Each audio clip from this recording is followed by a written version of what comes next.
I just arrived at MommyCon NYC. We're at the Millennium Broadway Hotel. I've got my press badge on, so I'm gonna pop downstairs to have a look at all the exhibitors on display.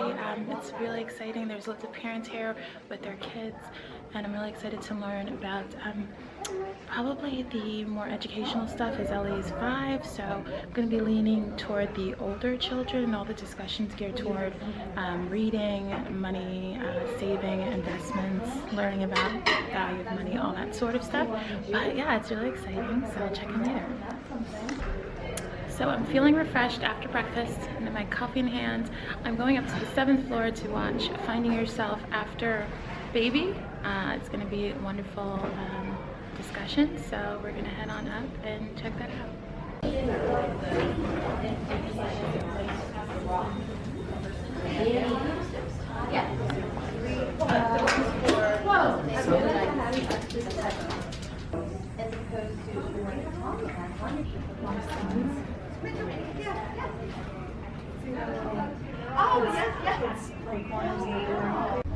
In this room we have Redefining Motherhood, and everyone's just setting up in here.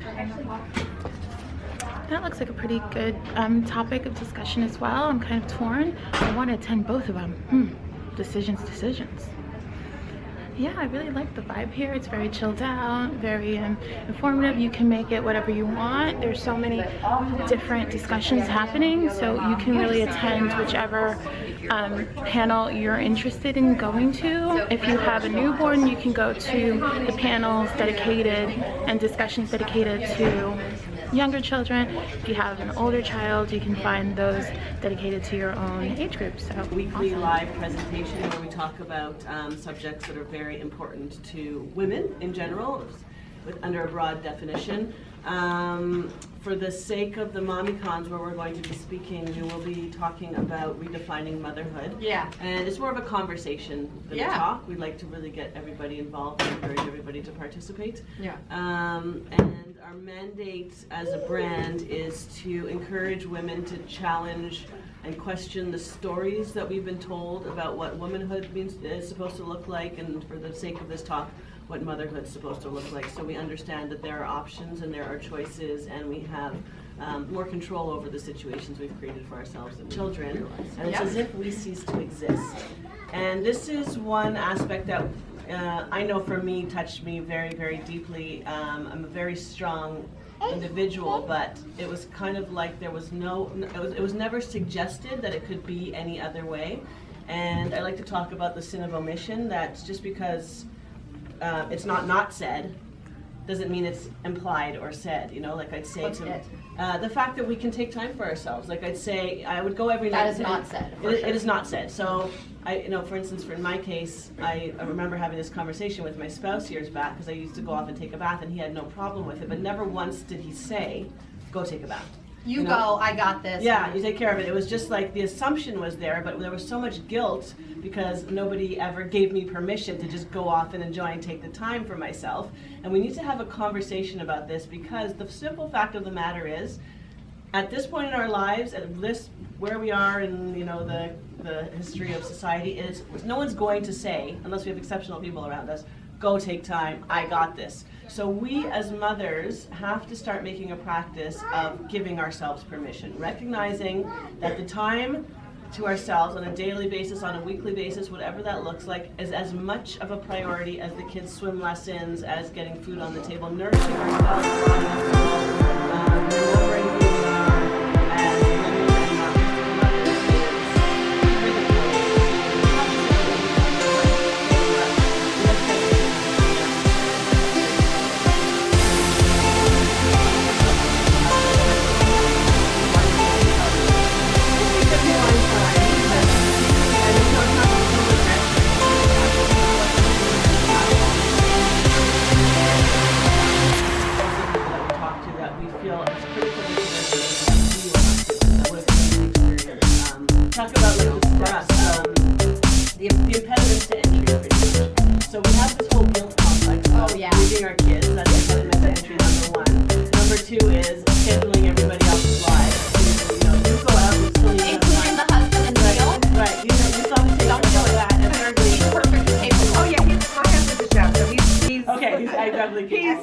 got that down pat. And then third, there is the whole who am I going out with? So the first thing that we have to recognize is, they say the first cut is the deepest, right? The first, it's the first step is the hardest one, and it's you have to do something once to recognize that you can do it. You know? And the value in it. Right. Oh my gosh, this you was said amazing. about the anxiety, about like we create these situations, these monsters in our head that are they feel too big to overcome, and these are distortions that we create for ourselves. They're not true. They're not. They're legitimate. They have to be recognized. I'm not trying to minimize anybody's anxiety or anything like that, but the recognition of the fact that the stories we tell about ourselves are that. They are stories, and the stories can be rewritten. And often by taking that first risk and that first step, we say, oh, that wasn't anywhere near as bad as I thought it would be. I could actually do this, no problem. And you get such a high from doing it the first time that all that other stuff kind of falls away. I built my tribe. I like to organize social groups, and I printed out a flyer and I put it up around the neighborhood, and I went, I can't remember what was available at that time, but because the question was how? How, yeah. It's so hard. So I started the group. So one thing you could do, I mean, social networking, we didn't have Facebook, we had Yahoo groups back in the day, but that's how we centralized our communications. There was a lot of discussion going on, but we set an intention that twice a week, no matter what, we met at Starbucks and we just had an hour or two together, and that time saved my life. For 100%, and that's how I formed my connections. Those are my closest friends now. It's actually how Amy and I met initially years back. But you know, sometimes it's not sitting back and waiting for the tribe to come to you. It's and we have an amazing online tribe. Right. Yeah. Peace, Love, Apple Cheeks. Yeah. So for those of you who you can find local people there as well. Yeah, it's a big group. So for those of you who may not be familiar, Peace, Love, Apple Cheeks. So our other brand other than Amy and Alana is Apple Cheeks Cloth Diapers, and we have a fan group that is the most supportive, most beautiful place on the internet. No exaggeration. Really, it's awesome. So Peace, Love, Apple Cheeks, join it, whether you're an Apple Cheeks fan or not. If you're a mom and you're happy to not bring any drama and to be supportive of other women. Not the big ring love, but when you go out to the expo and you see all the beautiful, all the nice stuff there, all the nice companies, do you see representation that looks like me? Can you guys name a company that represents me? Me. Can you guys name a company that represents me? That will show me? That's not Technique, Ergo, or Smart Farms. Grovia. Okay. Anything else? No. Nobody else? Even the kids didn't know. Yeah. It's not even a brand because I notice now more companies, like after the Black Lives Matter, it's like they started including it, and I was like, are you doing it to pull me in, or are you doing it because you want to keep me as a customer? Because at first I didn't feel as though anything baby wearing, cloth diapering, anything was geared to me. I'm definitely gonna get there. Because between, I live in PG County now, and between Montgomery County, they get all this information. But PG County, I was like, why is it lacking? Income, all this kind of stuff. But as I said, like all general companies now, I think are doing it more because they're getting more into it and they're realizing who their customers are. Things that we look for are your child's interests. So at the very youngest age, most kids are interested in almost any book you put in front of them, which is super exciting, right? Because it makes life so much easier. You go to the library, you pick up some books that look interesting. The librarian says this is great for your child's age group. You take them home, and almost every child who's not talking yet or just starting to talk will let you read them anything. But that's not as easy as they get a little older. So when your child becomes a toddler and into preschool and into kindergarten, all of a sudden their interests start. I see a lot of heads nodding. Like, yeah, their interests start to drive almost everything. And then what winds up happening is a lot of parents go, oh no, it's not as easy as I thought, and it's not as easy as it used to be. What do I do now that they actually have a voice in this process, right? And how do I find the books that are going to interest them? Because you might notice as you're reading to children in the 3, 4, 5-year-old age group, that they'll start saying, no, I don't like that one. No, I don't want that one. So I work very closely with parents to help them sort of navigate that and look at lists of titles that are really appropriate for your child, and how to kind of know before you have to do all the work, and know before you bring home 50 books and like 35 of them won't work for that conversation with your child. So the next step also that we work on is understanding about repetition. Because Going through all the vendors at MommyCon, and they are all amazing. So I'm just here with the Tot Squad. They are a stroller cleaning service, so I'm just gonna check in with them. Yes, so we're Tot Squad. My name is Antoine, Eric, Awesome. and I'm Saad. Awesome. And so we do stroller cleanings and car seat cleanings and repairs. Okay, great. And we have the honest products. Okay. Here, you know, wonderful eco-friendly. products. Right. Multi-service cleaner, stain remover, enzyme killer. Okay. You know, we repair parts, we switch parts for Bugaboo, McLaren, Stokey, Orbit, Upper Baby. Any stroller you got, Bob's, Chico, Graco, anything. So, And where are you guys located so in we're the located city? on 52nd Street between 3rd and Lexington. Okay. Building number 850, 850 Okay. 3rd Avenue between 51st and 52nd. Awesome. We also have courier service, so we can pick up your stroller car seat from your home or office and clean it and then return the clean one back to you. Car Great. seats, packing plays, playpens, anything a baby could touch or lay down in, Awesome. bring it in. We clean Yay. the dirty stuff. Nice. The Tot Squad. I've got their info. I'll link it below. So I'm just walking around all of the stations here at MommyCon. We just left the feeding lounge. So they have a designated area for moms to feed babies. There is cotton babies, cloth diapering, changing stations. It's all here. That was cute. Yeah, everything you need is here, so we're just gonna break away for lunch and head on to the next conference at 1 o'clock. It's going to be the Vaginal Wellness Station, where there's going to be an awesome lady who makes bath bombs. I think it's called Bomb Baby, so we're gonna check that out next. what I would, hold on.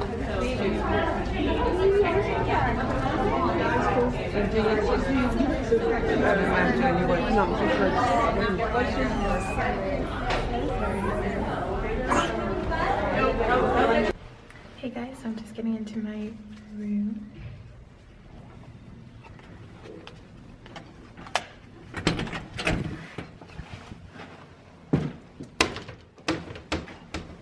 Okay.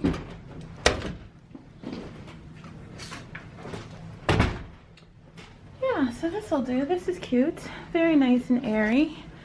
Can't complain. It's got a nice comfortable queen size bed. A nice little reading chair. Let's see the view outside the window. That's always my big excitement, to look at the view. Ah, this is really nice. Wow, you can kind of see down to Times Square from here. But you're looking at really nice buildings. You know, I love a view. I don't care what it is. Just, oh, and there's even a little church there. I'll try and zoom in. That's very nice. Yeah, I love Manhattan skylines. They make me happy. So that's the view. So you just have regular TV, a working area, which is great. These nightstand and lamps here. This is awesome. Full-length mirror, which is great. I could really do a nice outfit of the day. I should get a mirror like this for home. So you can see I'm still rocking these Tory Burch boots. I mean, whoa, I've had these things for 3 years now. My disco bag and this floral dress. It's just amazing. I think this was Target or something. And the jacket and these tassel earrings. These are super cute. These were from H&M. And what's on my eyes? I have no idea. I do know I'm wearing Milani Nude Cream. It's a great nude lipstick when you just don't want to look like you're wearing any lipstick. It's perfect. And then this tote bag that I get so many compliments on this bag, and it's from Strawberry. So I'm gonna take a load off because it's really nice that they had an early check-in option. This is the goodie bag. So let's have a look inside.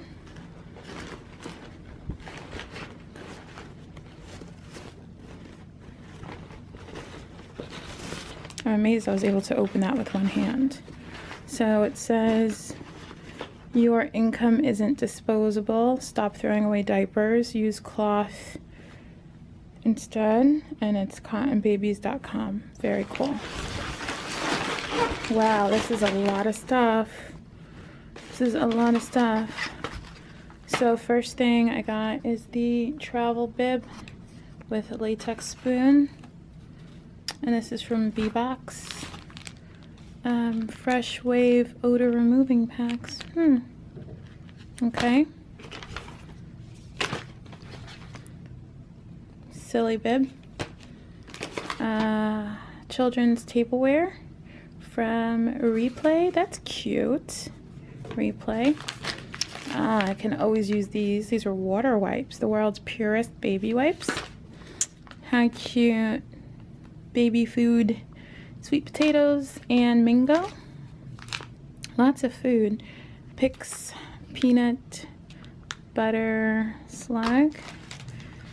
Diaper therapy cream. Even flow balance baby bottle. Oh, Diva cup. I've been really interested to try that. That's cool.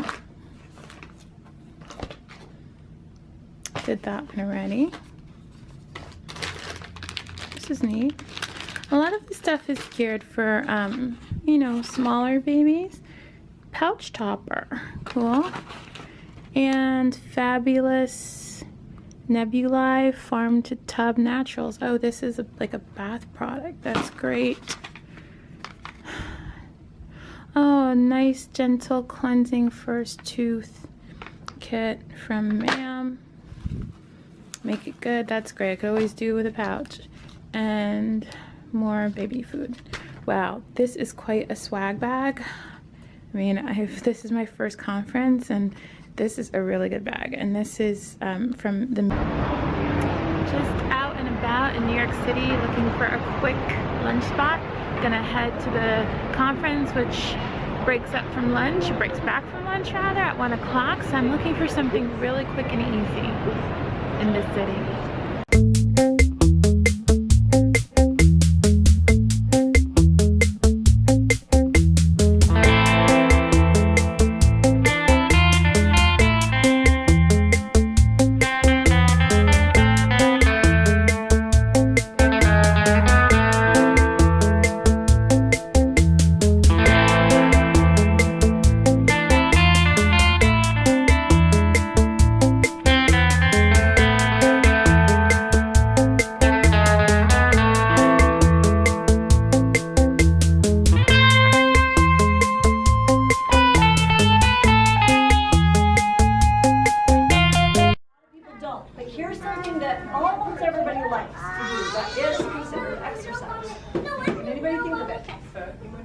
Actually, yes, exercise, I call it.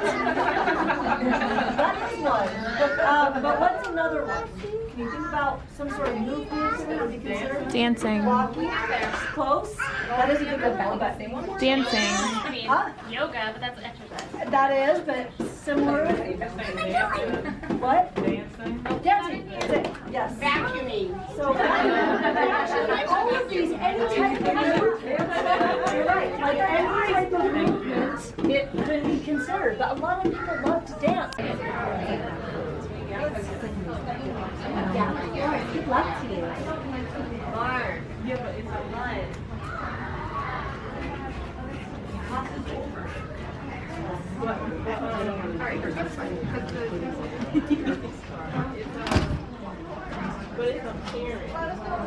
Hey y'all, back at the sessions. So now I'm going to growing your passion into profits.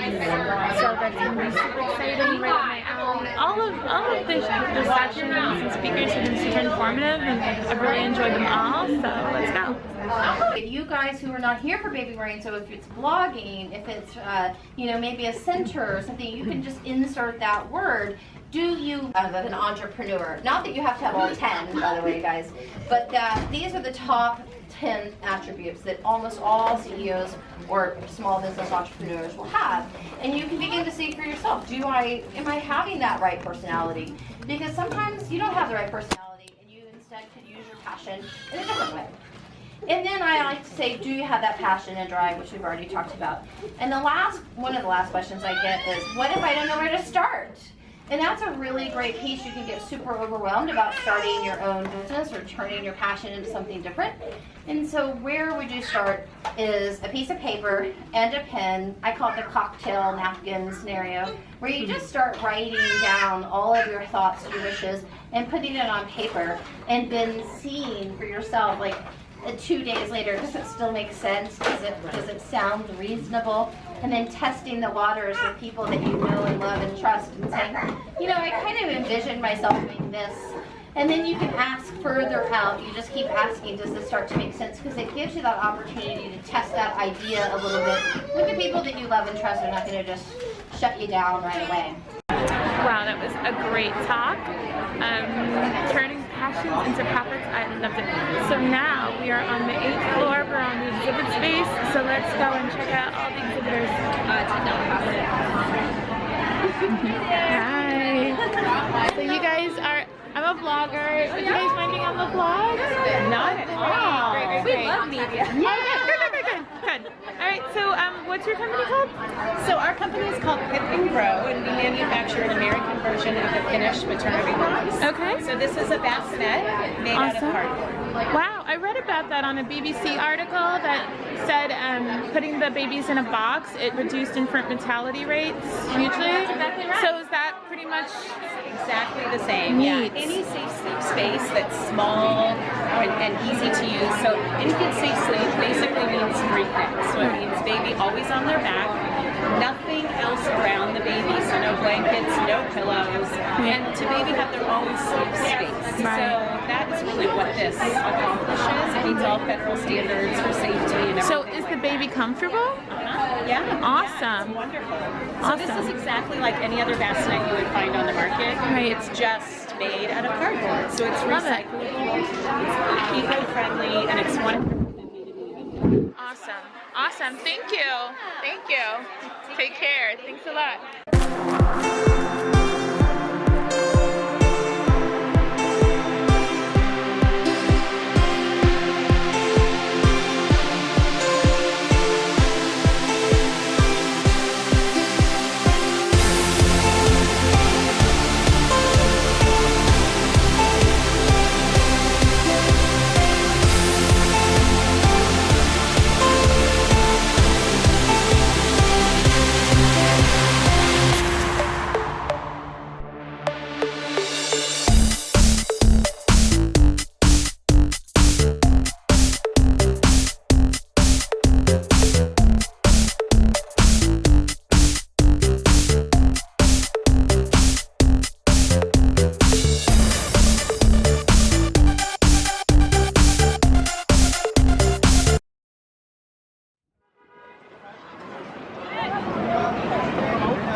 MommyCon. I'm in the middle of Times Square now. It is live out here on a Saturday afternoon. It was an awesome event.